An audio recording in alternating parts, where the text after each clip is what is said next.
ఏం చెప్పిండ్రు వీళ్ళు? RRR మీకు అనుకూలంగా మారుస్తాం, మీకు ఎవ్వలకు దెబ్బ తాకకుండా చూస్తాం, మీకు ఎవ్వలకు కూడా ఏం కాదు, మీ భూములు పోకుండా చూస్తామని చెప్పారు. అంతేనా? ఇదే అనిల్ కుమార్ రెడ్డి, ఇదే రాజగోపాల్ రెడ్డి, ఇదే కోమటిరెడ్డి వెంకటరెడ్డి, వీళ్ళందరూ చెప్పి మీ ఓట్లు తీసుకొని ఇవాళ పత్త లేకుండా ఎక్కడోడక్కడ తప్పించుకొని తిరుగుతా ఉన్నారు. ఓడ మీద ఉన్నప్పుడు ఓడమల్లన్న, ఒడ్డుకెక్కినాక బోడమల్లన్న. ఇవాళ ఇది కథ. నేను మీతో ప్రార్థించేది ఒకటే, సరే ఇలా మీరు అందరు వచ్చిర్రు, మీరు చెప్తున్నారు అన్న కొట్లాడండి, అసెంబ్లీలో కొట్లాడండి, పార్లమెంట్లో కొట్లాడండి, బరాబర్ కొట్లాడతాం. పార్లమెంట్లో మాకు రాజ్యసభలో 4 సభ్యులు ఉన్నారు, వాళ్ళతో మాట్లాడించే బాధ్యత నాది. ఖచ్చితంగా నితిన్ గడ్కరీని అడిగించే బాధ్యత నాది. నంబర్ 1.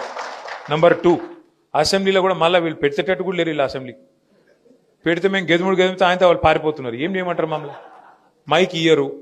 ఇది మొన్న జగదీష్ అన్న మాట్లాడుతుంటే ఆయన నేను తీసుకుపోయి సస్పెండ్ చేసి పారేసిండ్రు. మీ జిల్లాకి వెళ్ళి ఉన్నాడే ఒక్కడు మనోడు, ఆయన తీసుకుపోయి ఆ సెషన్ మొత్తం సస్పెండ్ చేసిండు. చేసి మరి ఈరోజు మాట్లాడించినందుకు కూడా, మైక్ ఇచ్చినందుకు కూడా భయపడుతుంది ప్రభుత్వం. ఒకటైతే వాస్తవం, సరే ఇలా కత్తి వాళ్ళ చేతులు ఉన్నది, యుద్ధం ఏమో మమ్మల్ని చేయమంటారు. మీరు పర్వాలేదు చేస్తాం, అయినా కూడా చేస్తాం. ఈ మొండి కత్తో చిన్న కత్తో ఏదో ఒకటి పట్టుకొని మొత్తానికైతే కొట్లాడతాం.